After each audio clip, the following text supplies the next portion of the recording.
महाभारत की कथा महर्षि पराशर के कीर्तिमान पुत्र वेद व्यास की देन है।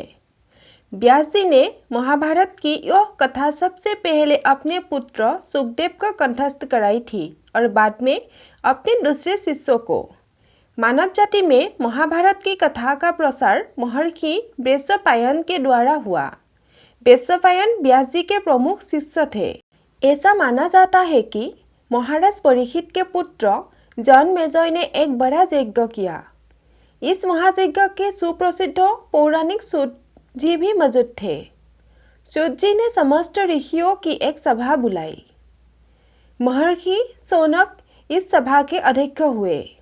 सूत जी ने ऋषियों की सभा में महाभारत की कथा प्रारंभ की कि महाराजा शांतनु के बाद उनके पुत्र चित्रांगद हस्तिनापुर की गद्दी पर बैठे।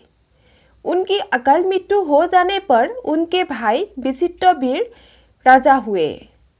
उनके दो पुत्र हुए धृतराष्ट्र और पांडु।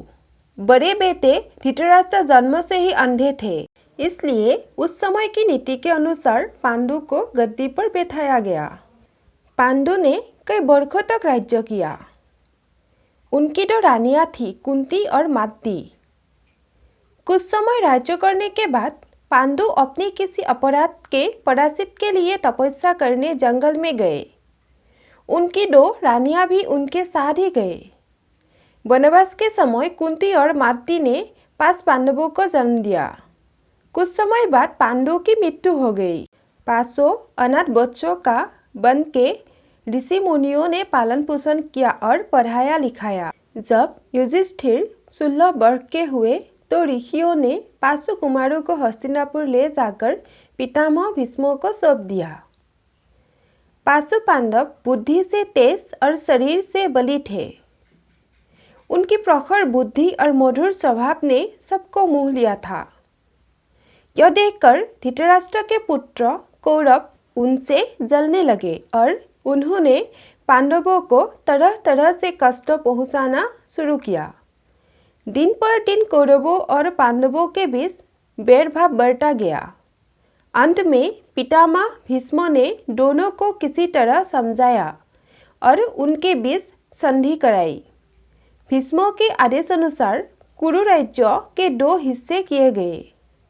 कौरव हस्तिनापुर में की राज करते रहे और पांडवों को एक अलग राज्य दे दिया गया, जो आगे चलकर इंद्रप्रस्थ के नाम से मशहूर हुआ। इस प्रकार कुछ दिन शांति रही। उन दिनों राजा लोगों में सोसर खेलने का आम रिवाज था। राज्य तक की बाजियां लगा दी जाती थी। इस रिवाज के मुताबिक एक बार पांडवों और कौरवों ने सोपर खेला। कौरवों की तरफ से कुटिल शकुनी खेला। उसने युधिष्ठिर को हरा दिया। इसके फलस्वरूप पांडवों का राज्य छीन गया और इनको 13 वर्ष का वनवास भोगना पड़ा। उसमें एक शर्त यह भी थी कि 12 वर्ष के वनवास के बाद 1 वर्ष अज्ञातवास करना होगा। उसके बाद उसका राज्य उन्हें लौटा दिया जाएगा। द्रौपदी के साथ 500 पांडव 12 वर्ष वनवास और 1 वर्ष अज्ञातवास में बिताकर वापस लौटे, पर लालची दुर्योधन ने लिया हुआ राज्य वापस करने से इनकार कर दिया। अंततः पांडवों को अपने राज्य के लिए लड़ना पड़ा। युद्ध में सारे कौरव मारे गए। तब पांडव उस विशाल साम्राज्य के स्वामी हुए।